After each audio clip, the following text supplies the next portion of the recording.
به چنل خودتون خوش اومدین. امروز اومدم با آموزش حلوای آرد نخودچی.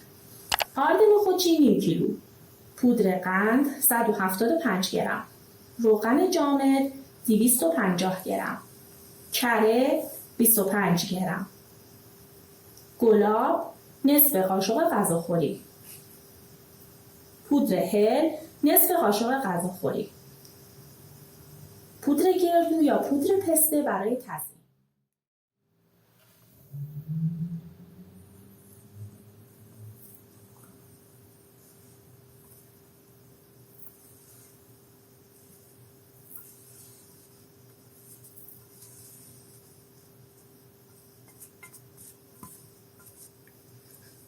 نیم کیلو آرد نخودچی رو به مدت نیم ساعت روی حرارت کم تفت بدیم.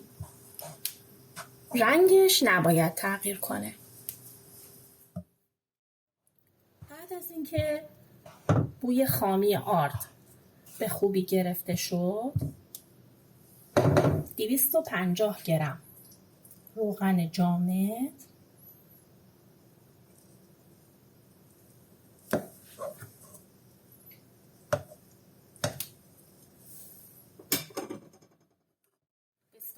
گرم کره رو بهش اضافه میکنیم.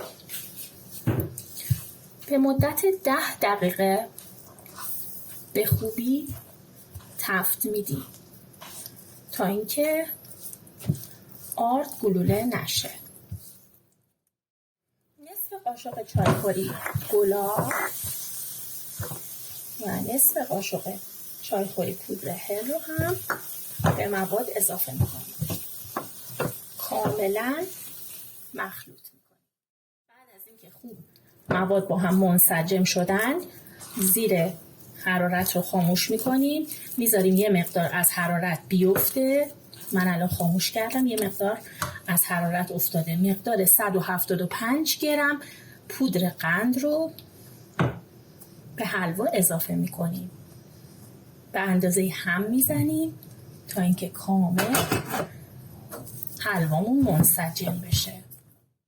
یک قالب مستطیل شکل انتخاب میکنیم. کف قالب رو کاغذ روغنی میندازیم. حلوا رو روی کاغذ روغنی کامل پهن میکنیم.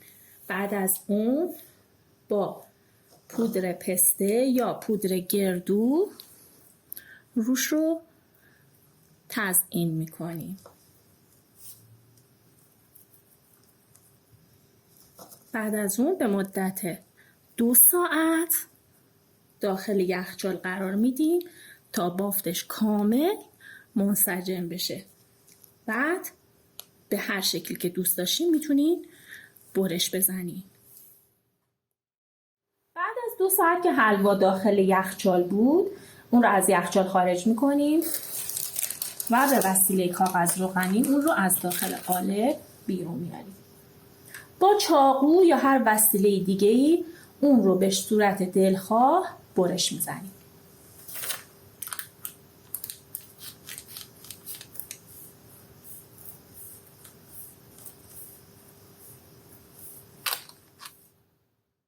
اینم اتمام کار. از عطر و طعمش نگم براتون که واقعا محشره. پیشنهاد میکنم حتما درستش کنین که عاشقش میشید. نوش جان.